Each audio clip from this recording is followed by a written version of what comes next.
What up guys, welcome to angelasavalon's YouTube channel. I'm Angela. Subscribe, give this video a thumbs up and leave your comments and feedback down below at the end of the video, and do tell me what other videos you want me to make next. So yeah, and do watch until the end of the video if you want to know everything about this placement, and if you want to know everything about astrology, then do subscribe to my channel right now with beef. Just kidding. Anyways, yeah, so this video today that I'm making is gonna be about Mars in Aquarius, and yeah, or if you're watching it during the night time, same applies. This video is about Mars in Aquarius whenever it is that you're watching. Yeah, so this is actually a very interesting placement for Mars. Hang on, I went outside because I don't want any interruptions. Yeah,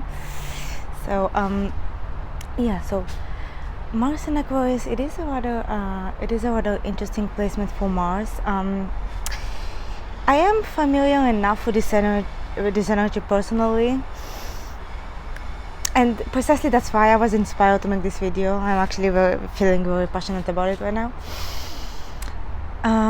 Today, so yeah, so Mars is, of course, it's the planet of it's basically our fuel in life. Okay, Mars is the planet that is responsible for fuel in life. Okay, for our sense of motivation or physical energy levels, and basically whether or not we're gonna accomplish what we want to accomplish in this lifetime is gonna really depend on the Mars placement in the natal chart. And so when Mars is in Aquarius, Aquarius is a fixed air sign that is ruled mostly by Uranus, but also it's co-ruled by Saturn. But I would say that Uranus is the predominant ruler and Saturn co-rules it. In my opinion, some astrologers like to only mention Uranus, some of them only mention Saturn, some of them mention both. I'm the ones that mention both, but I will say that Uranus is just more predominant, but Saturn is very much co-ruling it. So when Mars is in Aquarius, what happens here is that individuals with this placement are very, very cool-headed. Okay, because what you have to understand about Mars is that Mars is basically the way you react. Like when someone pisses you off, right, or you get provoked, your Mars placement is basically how you react to it. So when Mars is in Aquarius, these people are almost too cool-headed to even bother to react. You know, it's a very cool placement for Mars. It's a very chill placement, and when I say chill, I mean that these people are they're not passionate. They're not full of heat and passion. They lack it. They're the opposite. They're very cool-headed, and they're like, if they get provoked, their impulses and instincts are not to attack or even defend themselves, because this is their approach for things and their reactions is very much logical. They're more objective rather than expressive.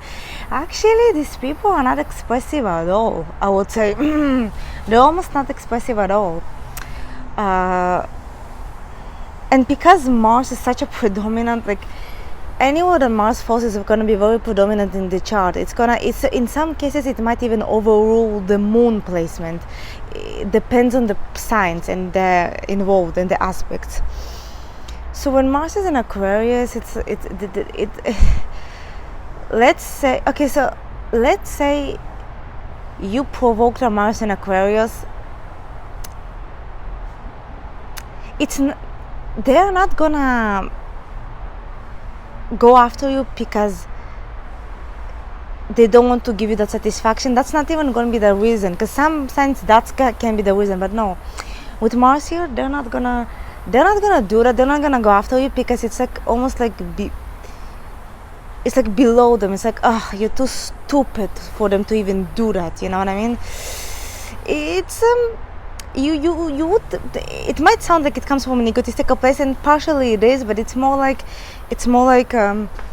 their ego is tied to their intellect. So it's almost like, I don't go after stupid people, but it's almost like it's very much in their, it's very internal, it's very instinctual, because Mars is your instinct. So they're very, they are yeah, they're very calm. You know what I want to say? They might have somewhat common ground with Mars in Taurus, but the thing is, eventually, Mars in Taurus, like eventually you would, if you piss off a Mars in Taurus enough, if you provoke them enough, they will go after you eventually. But with Mars in Aquarius, the chances of that happening are so low. It's close to none. Like, they're not, because it's almost like they'll make fun of people that are easily provoked, or you know, at least in their head they might make fun. They might not do it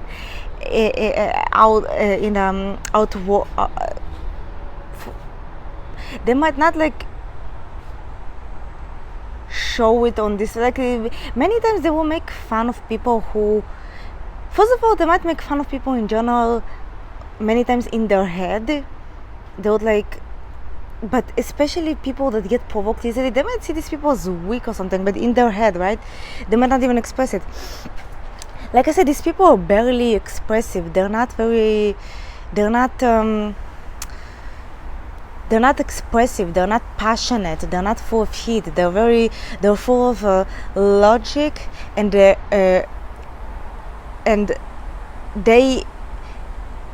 it's almost like they perceive things, like they perceive things, observe, that's the word. They observe things in situation, right? They observe people, situations, scenarios, and that starts and ends there. They observe, analyze, internalize, intellectualize,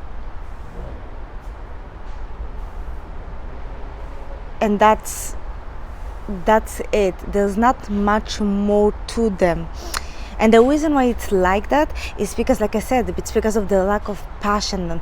Okay, it's because of the lack of heat, of and that's also the reason why you might not see too many Mars and Aquarius individuals that are very warm and affectionate. They don't really do that. Now, I'm not saying that these people are not, because it's not that these people can't love. They love. Everybody loves, but these people have their own love language. Their love language might be very different, and you'll think about that. You will think that about all the signs, right? But the difference here is that with Mars and Aquarius, their love language is very, very reserved. Like, they can love someone, they can be completely taken away by someone, but it will not show in the slightest.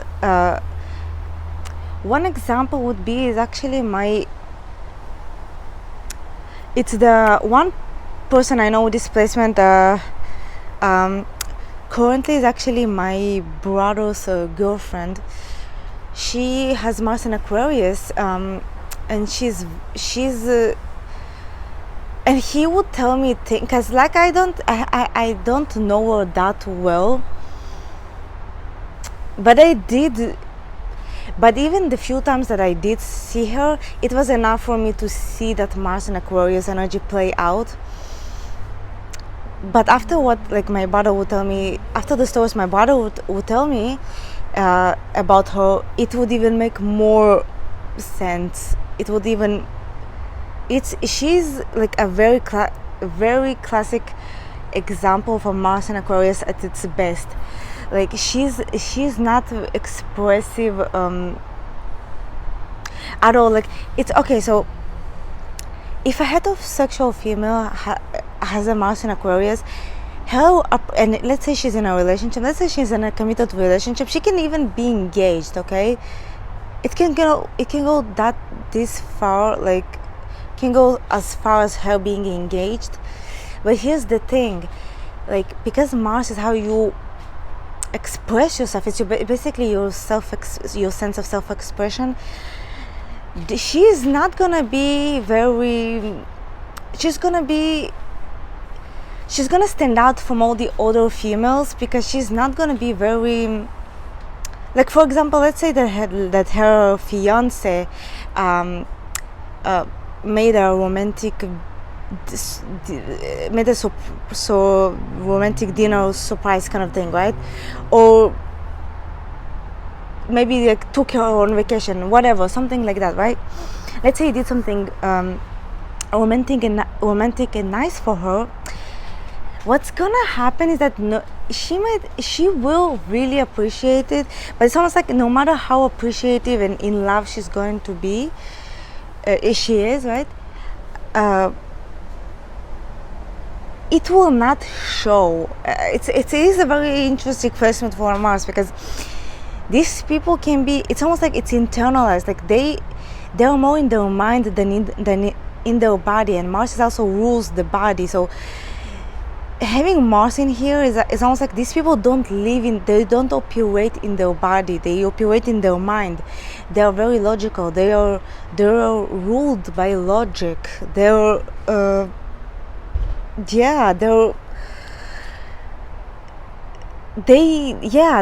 might not like, you know what, these are the kinds of people that might not like public displays of affection at all. They might not appreciate those kinds of things, men or women, because for them it's like they don't see the point of doing that, like because their sense of individualism is so strong that they don't feel the need to show off their partner, or like, because in their head you're you, I am me, myself, and we are together as a unit. You know, they're more into being like, you know, Mars and Aquarius people, they might be more into being like a power couple. Maybe like if it's like, you know, heterosexual relationship, they might be like, if it's a woman, she'll be the type of woman to want to maybe start a company with her husband, and her husband end up working together and become a power couple. That's Mars and Aquarius. They don't like the whole young love. Even if they're young, they might be like in their early 20s. But if they have Mars and Aquarius, they might be, because even if a Mars and Aquarius is in their early 20s and they're like in love with someone, even if they're even being this young, they might not, it's like no matter their age, they will not be into the whole young love, two teenagers in love, two college kids in love, being silly, yada yada yada. That's not their thing. Like they don't like that. Don't try to do it with them that way, because they don't like that. It's a very structured placement for Mars, and that's why I'm saying Aquarius is ruled by Saturn. Okay, I don't care what some of the other astrologers say that it's only ruled by Uranus, because it's not. It is ruled by Uranus, but also Saturn. They have that in common with Capricorn. They're structured. That's why they don't like. They operate by logic and structure. You know what I would say? You know what the best way to look at it would be, Aquarius is Saturn mentally, and Capricorn is Saturn physically, just like with Mercury. Virgo is Mercury physically, and Gemini is Mercury mentally. Okay, that's gonna be I think that's the best explanation. Yeah, so they're very structured, and they're not trying to be, even though Aquarius, you know, Mars and Aquarius, and Aquarius energy in general, they like to be provocative. With Mars being in here, that might happen, but really they're not doing that. They're not trying to like go against, the, if they're in a relationship, they'll they will not, everything that they don't do it on purpose. That's what I'm saying. Like, as far as the love language goes, at least that's what I mean. Yeah. So when you like see them in a social setting, Mars and Aquarius will be like, if you see a Mars, let's say there's a social setting and there's a Mars and Aquarius individual in that setting. What's likely to happen is that that individual will be very quiet, not very expressive in the slightest. Might have it. They might but and they might be very. That's the thing. They might be very opinionated, but they're not. They don't care to argue their opinions too much. Well, unless you know what, they might argue, but they will not like raise their voice. They will not try to convince you that they're the ones that are right. You know what I mean? They might argue in a very cool-headed way. That's what I mean. Because in their heads they are right, and many times what can happen that if they disagree with you, in their head they already decided that they are right, they are smarter than you, and they might even sometimes they might even look down on you. Yeah, that's the downside of this person. Like, they might sometimes look down on people, and that goes for all personal planets in Aquarius. They might go through a lot of phases in life that they look down on other people, because in their head, that's not what people should do, that's not what society should be like. They have their own idea of how society people should be, that they might look down on others. It takes a lot. It takes a lot of maturity, definitely, to really get the highest vibration of Aquarius placements, especially Mars, because I feel like I, for instance, have Venus in Aquarius, so I get this energy. I get where they're coming from a personal place, but because it's Mars there, and I don't have I have my Mars in Capricorn, because it's Mars there. Because it's Mars in Aquarius, it's like multiplied. You know what I mean? It's multiplied. So I kind of have favor with them. I have favor with Mars in Aquarius, because I do have Venus in Aquarius, but also my Mars is also in a very reserved, not very expressive placement. Although it's exalted into a good Mars placement, but still, you know what I'm saying?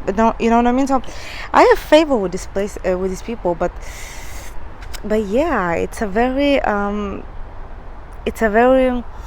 unorthodox placement for Mars. It's a very, I would say, maybe especially for a heterosexual female, especially because it will just make her very stoic.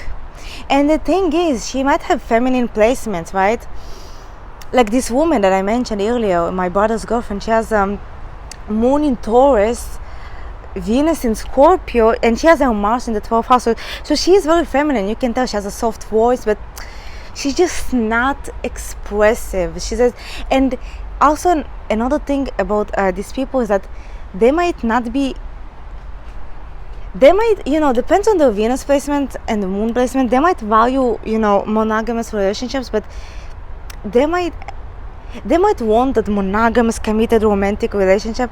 But the thing is, they might not crave excitement, they might not crave thrills, because like I said, they're not very passionate. So they don't crave, that's excitement that people crave, this adrenaline.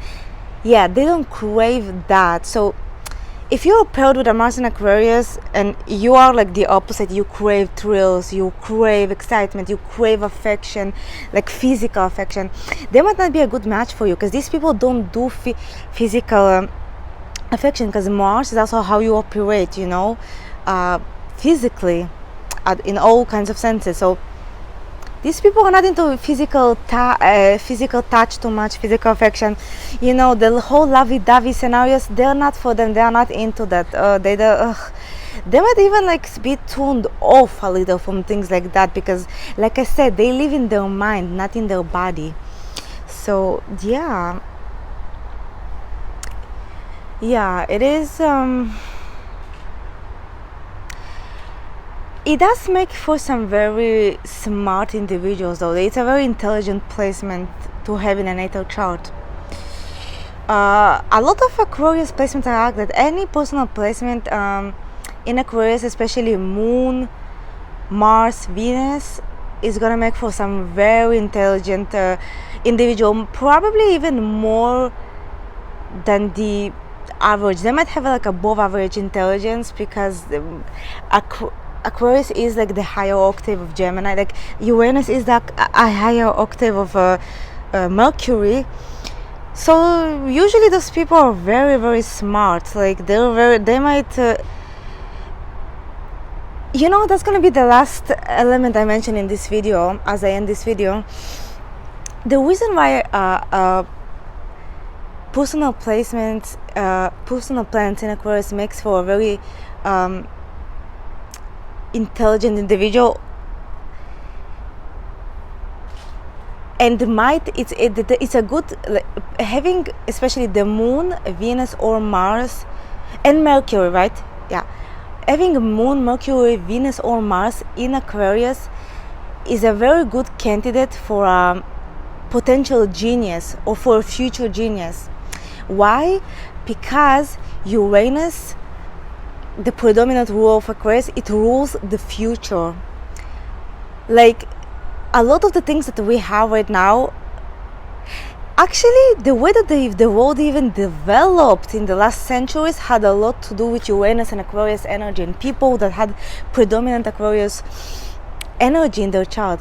Like for instance, let's start with the technology. Like Steve Jobs, for example, had his Mercury in Aquarius, and even another one would be Elon Musk, which by the way has his Mars in Aquarius. He's a Mars in Aquarius individual, and is very known for as futuristic pioneer like ideas and theories, and many things that he does are they did benefit the future. Needless to say, Tesla. This is a Mars in Aquarius at its best, because having most people, and I did check that more, and it has been proven that most people that really changed the world and invented things that for the future, that changed the world, that changed the way people are, had predominant Aquarius placements. Like without them, we practically wouldn't even have anything, because even it goes from technology to politics as well. Like even like feminism, many of the feminism, women's rights, all these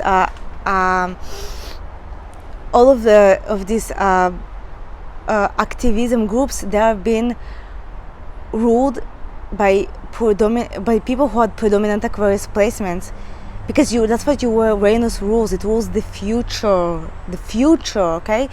And actually one of them would be Louisa May Alcott. Like she's an author, she's pretty famous from she wrote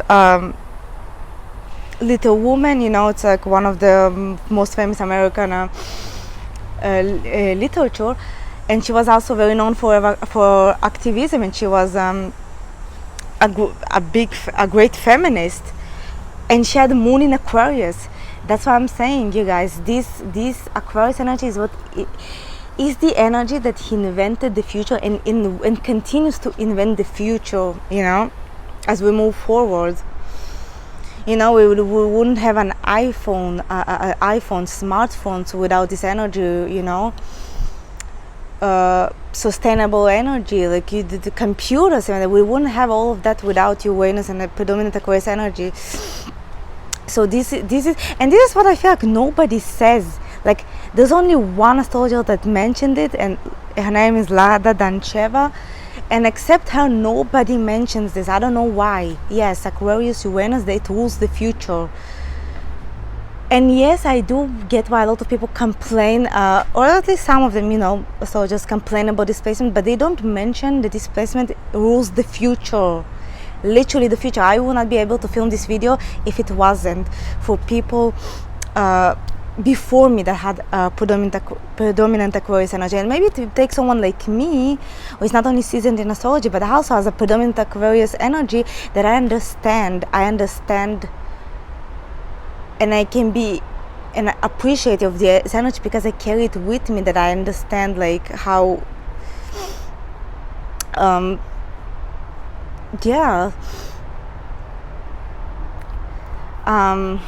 I believe a lot of it comes from being seasoned, right? But I feel like carrying this energy with me, it contributes to that even more, because here's the thing. Aquarius energy, many times it's there's an astrologer here that she says that she associates Aquarius with anarchy, and I tend to agree with that. But the thing is that I agree with it, but the thing is that many of it is an anarchist kind of energy. But the thing is, because what I said, like they think they're the smartest and everything, right? They do have that empty pride, empty ego kind of thing. But what you have to realize is that empty ego, like that empty pride, or them thinking they're smarter than the people around them, many times it's true. And I'm not saying they should be entitled, but what I'm trying to say is that those people, it's like I said, they're very good candidates for genius or for future genius. So these are the kinds of people that will fight for ideas that nobody will like, but then it will change the world, kind of thing, and a lot of the people also, like that I mentioned, the famous individuals that I mentioned went through that. Nobody believed in their idea, nobody wanted to do that, but because Aquarius is a fixed energy, they pushed and pushed and pushed, and they did not listen. And that's what these people do not listen. Like, don't be surprised if you meet like a Mars and Aquarius and they don't wanna listen to you. And usually it's like that with every personal planet in Aquarius. They don't want to listen. They don't want to be restricted, and their freedom, especially the freedom especially their mental freedom, they will refuse to have that restricted in any shape, way, or form. Like, do not try to do that, because these people will shut you down. They will you don't know what you're talking about, because in their head, if you even try to do that, they're already above you. And many times, like I said, they can be, because like I said, it is a genius placement, and their ideas might be very they're very pioneer-like, and they might actually be very beneficial for the future. So it's like, you can blame them for that, but at the same time, sometimes they do need that sound advice, because sometimes they will do like reckless things, and they do need to be told, maybe they should get the help for X, Y, and Z. You know what I mean? Like I said, it's a very complex, unorthodox energy. It's very hard to pin this energy down. So so Mars and Aquarius, like I said, they have all these great gifts, like they can be future geniuses, like I just mentioned. But it is, their energy is very, very niche, it might actually be for like a certain group of people. Like, let's say she's a heterosexual woman with displacement. Let's say it's a heterosexual woman with displacement. She might have guys keep breaking up with her, even though everything is going smoothly, and she might not understand why. And many times it's because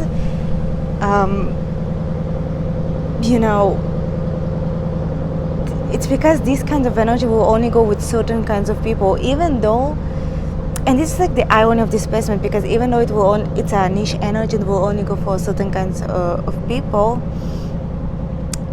It would only get along with certain kinds of people.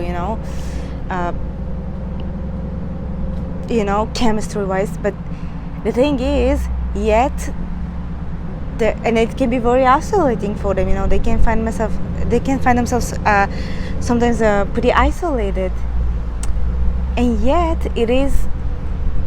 they have this ability to change society and the world. You see what I'm saying? This is like kind of like I want to say the gift in the course of displacement, because there is an element of like, there is somewhat of an oxymoron element going on in here, because they can change society for the better, but yet their energy will only get along with certain kinds of people. You know what I'm saying? So it's definitely not the easiest energy, and that's why they're so complex. It's not easy to pin those people down. You know what I'm saying? So like I said, like for example, like if she is like a heterosexual woman, she might have guys keep bringing up with her because of like solely because of like she's very, and she might not understand why, but many times it can be right, because they might get like the wrong idea, because their energy is like very niche, it's very unorthodox, and what do I mean by that is that one of the ways it can turn out, if it's a heterosexual woman, what can happen is that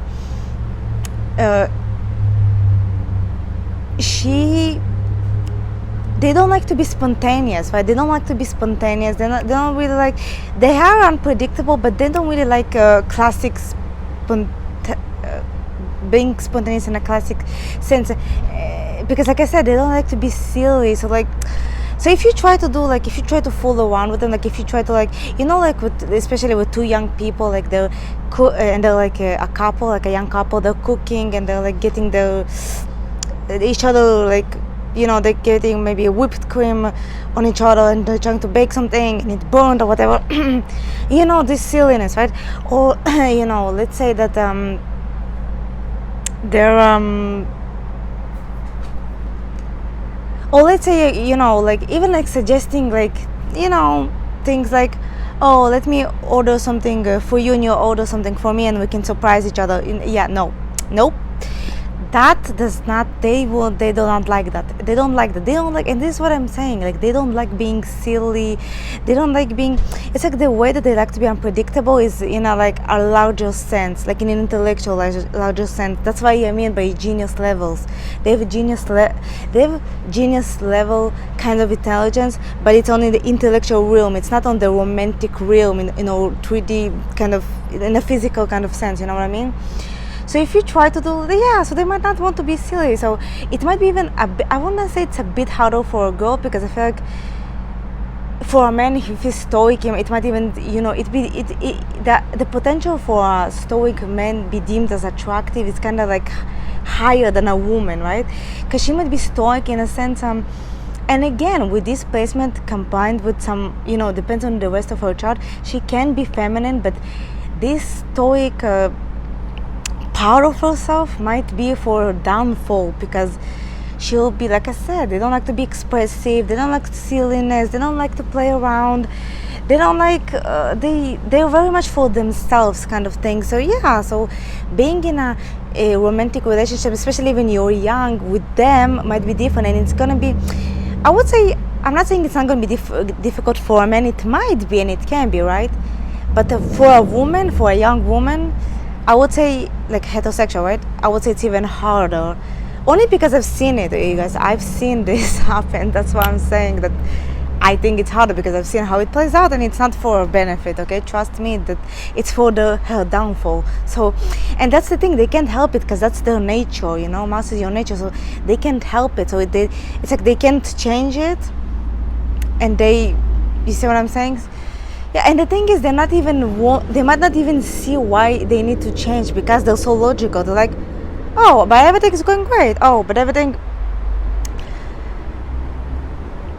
And that logical approach goes the same way with, like, if you want to, so let's say there's like a couple, right, a young couple, and the heterosexual female is the one with the Mars and Aquarius, and her boyfriend is like her fiance, whatever, right, is like, oh babe, you want to go to this place? And you know, instead, because Aquarius is the opposite of Leo, right, Leo is very expressive, dramatic, so instead of being like, yeah, let's go, let's do it, it sounds fun, they'll be like, they're not gonna do that. They'll be like, yeah, cool, yeah, it sounds good, let me check the review of this place. Yeah.